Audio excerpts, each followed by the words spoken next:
ಇದು ದೊಡ್ಡಿ ದೊಡ್ಡಿ ದೊಡ್ಡಿ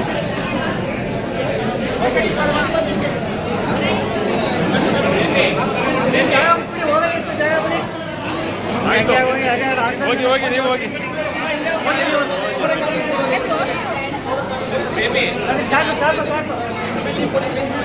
ಇಲ್ಲ ಇಲ್ಲ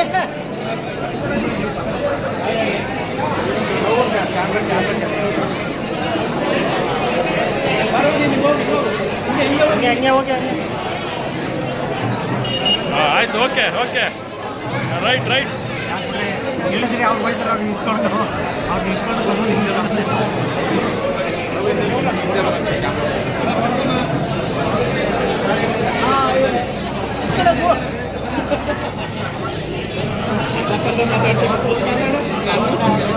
ಇವತ್ತು ಏನು ಜುಲೈ 18 ನಮ್ಮ ತಾತನ ದಿನಾಚರಣೆ. ಅವರು ಇವತ್ತು 100ನೇ ವರ್ಷದ ಹುಟ್ಟುಹಬ್ಬ. ನಿಮಗೆಲ್ಲ ಗೊತ್ತಾಯಿದ್ದಂಗೆ ಅವ್ರದ್ದು 100ನೇ ವರ್ಷ ಹುಟ್ಟುಹಬ್ಬಕ್ಕೆ ನಾವು ನಮ್ಮ ಕುಟುಂಬದವರು ಏನಾರ ಒಂದು ಕಾರ್ಯಕ್ರಮಗಳು ಮಾಡಬೇಕು ಅಂದ್ಕೊಂಡಿದ್ವಿ. ಅದ್ರ ಸಲುವಾಗಿ ನಾವು ಒಂದು ತಿಂಗಳು ಹಿಂದೆ ನಮ್ಮ ಈ ಬಾಲ್ ಸಂಸ್ಥೆಯಿಂದ ಯುವ ಕೌಶಲ್ಯ ಅಭಿಯಾನ ಸ್ಟಾರ್ಟ್ ಮಾಡಿದ್ವಿ. ಅದರಲ್ಲಿ ಏನಂದರೆ ಕಂಪ್ಯೂಟರ್ ಟ್ರೈನಿಂಗು, ಸ್ಪೋಕನ್ ಇಂಗ್ಲೀಷು ಮತ್ತು ಲ್ಯಾಂಗ್ವೇಜ್ ಎಲ್ಲ ಹೇಳ್ಕೊಡೋದು. ಇಲ್ಲಿ ತನಕ ಒಂದು 300ರಿಂದ 400 ವಿದ್ಯಾರ್ಥಿಗಳು ಕೊಟ್ಟಿದ್ದೀವಿ. ಅದಾದ ನಂತರ ಒಂದು ವಾಲಿಬಾಲ್ ಟೂರ್ನಮೆಂಟ್ ಮಾಡಿದ್ವಿ, ಏನಂತ ಅಣ್ಣಯ್ಯ ಕಪ್ ಅಂತ, ಅದು ಒಂದು ನ್ಯಾಷನಲ್ ಲೆವೆಲ್. ಅದಾದಮೇಲೆ ಇವತ್ತಿನ ದಿವಸ ನಮ್ಮ ತಾಲೂಕಿನಾದ್ಯಂತ ಪೌರ ಕಾರ್ಮಿಕರಿಗೂ, ಅಂಗನವಾಡಿಯವರಿಗೂ ಮತ್ತು ನಮ್ಮ ಆಶಾ ಕಾರ್ಯಕರ್ತರಿಗೂ ನಮ್ಮ ತಾತನ ನೆನಪಿನ ಒಂದು ಕೊಡುಗೆ ಕೊಡಬೇಕು ಅಂದ್ಕೊಂಡಿದ್ವಿ. ಆ ಸಲುವಾಗಿ ಇವತ್ತಿನ ದಿವಸ ಅದನ್ನು ಮಾಡ್ತಾ ಇದ್ದೀವಿ. 100ನೇ ವರ್ಷದ ಹುಟ್ಟು ಹಬ್ಬವನ್ನು ಮಾಡ್ತಾ ಇರ್ತಕ್ಕಂಥ ಅವರ ಕುಟುಂಬದವರು ಎಲ್ಲರೂ ಸೇರಿದ್ರು. ಬೆಳಗ್ಗೆ ಎನಿಸಲು ಕೂಡ ಇಡೀ ಕುಟುಂಬ, ಇರ್ಬೋದು, ಒಬ್ಬರು ಕೆಲವರು ಬಂದರು, ಎಲ್ಲ ಬಂದಿದ್ರು. ಇಡೀ ಕುಟುಂಬ ಏನು ಅವ್ರನ್ನ ನಾವು ನೆನೀತಕ್ಕಂಥ ಈ ದಿನ ಇದೆ. ಭಾಳ ನಿಜವಾಗ್ಲೂ ಒಬ್ಬ ಮನುಷ್ಯನ ಕಳೆದೋದ್ಮೇಲೆ ಗೊತ್ತಾಗದ ಆ ಮನುಷ್ಯನ ಬೆಲೆ ಎಷ್ಟು. ನಾವೆಲ್ಲ ಹುಡುಗರಿದ್ದಾಲೆ ಸೆಕೆಂಡ್ ಏನಾರು ಆಗ ಅಷ್ಟೊತ್ತು ಅಧಿಕಾರ ಹಿಡಿದಿದ್ದು, ಮಂತ್ರಿ ಆಗಿದ್ರು. ಅವ್ರು ತಿರುಗಾಡ್ತಿದ್ರೆ ಈ ಊರಲ್ಲಿ ಆನೆ ನಡೆದ್ರೆ ಎಷ್ಟು ಅದು ಎತ್ತರವಾಗಿ ಭೂಷಣವಾಗಿರುತ್ತೋ ಈ ಪರಿಸ್ಥಿತಿಗೆ ಅಷ್ಟೊಂದು ಭೂಷಣವಾಗಿ ಇರ್ತಾ ಇದ್ರು ರಾಜಕೀಯದಲ್ಲಿ. ನಾವೆಲ್ಲ ಸಣ್ಣ ಹುಡುಗರು ಆಗ್ತಾನೆ ಡಿಗ್ರಿ ಮುಗಿಸಿ ಬಂದಿದ್ದಂಥ ಕಾಲ. ಅವತ್ತು ಏನೇ ಕರ್ನಾಟಕ ಸರ್ಕಾರದಲ್ಲಿ ಈ ಭಾಗದ ಒಂದು 10-12 ಜಿಲ್ಲೆಗೆ ಹಾಸನ, ಚನ್ನರಾಯಪಟ್ಟಣ, ಮಂಡ್ಯ, ತುಮಕೂರು, ಮೈಸೂರು, ಈ ಭಾಗ, ಬೆಂಗಳೂರು ಇದೆಲ್ಲ ಸೇರಿಸಿಕೊಂಡು ಏನಾದ್ರು ಕೆಲಸ ಕಾರ್ಯಗಳು ವಿಧಾನಸೌಧದಲ್ಲಿ ನಡೀತದೆ ಅಂದರೆ ಅದು ಶ್ರೀಕಂಠಯ್ಯನವರ ಆಜ್ಞೆ ಮತ್ತು ಅವರ ಅಸ್ತಿತ್ವ ಅಲ್ಲಿ ಇರ್ತಾ ಇತ್ತು. ಅವ್ರು ಭಾಳ ಎತ್ತರದ ಮನಸ್ಸಿನವರು.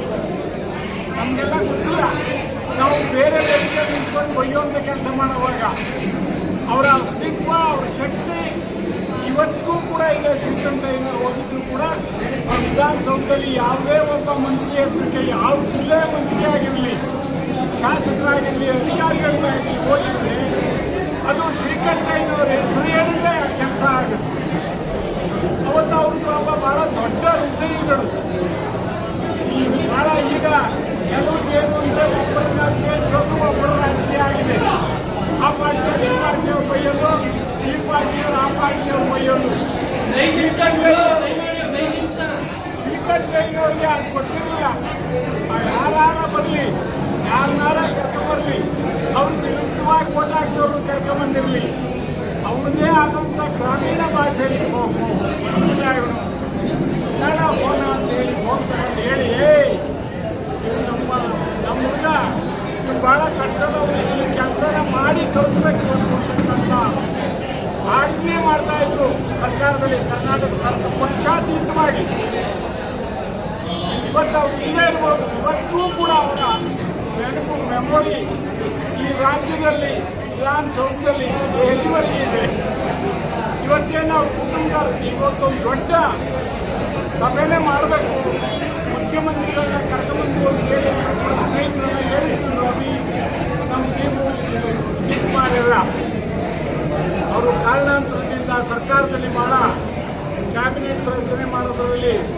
ಅವ್ರೇನು ಸ್ವಲ್ಪ ಬಿಸಿ ಆಗಿದ್ದಾರೆ ಅದಕ್ಕೊಂದು ದಿನನ ನಾನು ಕೊಡ್ತೀನಿ. ಆವತ್ತು ಮಾಡಿರೋದು ಇವತ್ತು ಏನು ಮಾಡಬೇಕು ಶಾಸ್ತ್ರೀಯವಾಗಿ ಮಾಡಿ ಅಂತೇಳಿ ಹೇಳಿದ್ರಿಂದ ಇವತ್ತಿಂದ ಎಲ್ಲ ಕಾರ್ಯಕ್ರಮ ಆಗಿದೆ ಅಂತೇಳಿ ತಿಳ್ಕೊಂಡಿದ್ದೀನಿ. ಖಂಡಿತ ಅವ್ರ ಹತ್ರಕ್ಕೆ ಹೋದರೆ ಯಾರು ಕೆಲಸ ಆಗದೆ ವಾಪಸ್ ಬರ್ತಿರಲಿಲ್ಲ ಅವತ್ತು ಶ್ರೀಕಂಠಯ್ಯನಂದ್ರೆ. ಅವರ ದೊಡ್ಡ ಹೃದಯ, ಆಮೇಲೆ ಬಡವರು ಒಂದು ಏನು ಅಂತೇಳಿ ಗೊತ್ತಿದ್ದವರಿಗೆ. ಒಂದು ದಿವಸ ನಾನು ನೇರ್ಲಿಕೆರೆಗೆ ಹೋಗಿದ್ದೆ, ನಾನು ಒಬ್ರು ಮಾತಾಡ್ತಿದ್ದೆ ಹಿಂಗೆ ಉತ್ಸಾಮಣ್ಣ ಅಂತೇಳಿ. ಅವರು ಕಡು ಜನತಾ ಪಾರ್ಟಿಯವರು. ಅವರು ರಾಜಕೀಯ ನಮಗೆ ಆಗಕ್ಕೆ ಯಾರು ದೂರ ಇರಬೇಡಿ. ಡೆಮೋಕ್ರೆಟಿಕ್ ಕಂಟ್ರಿ, ಇದು ದೇಶ ಪ್ರಜಾಪ್ರಭುತ್ವ ರಾಷ್ಟ್ರ. ನಮ್ಮ ರಕ್ಷಣೆಗೋಸ್ಕರ ನಾವು ಈ ರಾಜಕೀಯದಲ್ಲಿ ಪಾಲ್ಗೊಳ್ಬೇಕು. ಒಳ್ಳೆಯದನ್ನು ಆಯ್ಕೆ ಮಾಡಬೇಕು, ಒಳ್ಳೆಯದನ್ನು ಸ್ವೀಕಾರ ಮಾಡಬೇಕು, ದುಷ್ಟರನ್ನ ದೂರ ಹಾಕಬೇಕು ಅಂತಕ್ಕಂಥದ್ದನ್ನು ನೀವು ತಿಳ್ಕೋಬೇಕು. ನೀವೆಲ್ಲ ಯುವಕರಿದ್ದೀರಿ, ನಮ್ದಾದ್ರೂ ಒಂದು ಏಜ್ ದಾಟಿ ನೀವೆಲ್ಲ ಓಡಾಡಿ ನಿಮ್ಮ ಜೊತೆ ನಾವು ಇರ್ತೀವಿ. ಖಂಡಿತ ಶ್ರೀಕಂಠಯ್ಯನವರ ಬದುಕು ಸಾರ್ಥಕ ಮಾಡ್ಕೊಂಡಿದ್ದಾರೆ. ಅದು ನಿಮ್ಮೆಲ್ಲರಿಗೂ ಕೂಡ ಬರಲಿ ಅಂತಕ್ಕಂಥ ಮಾತನ್ನು ಹೇಳಿ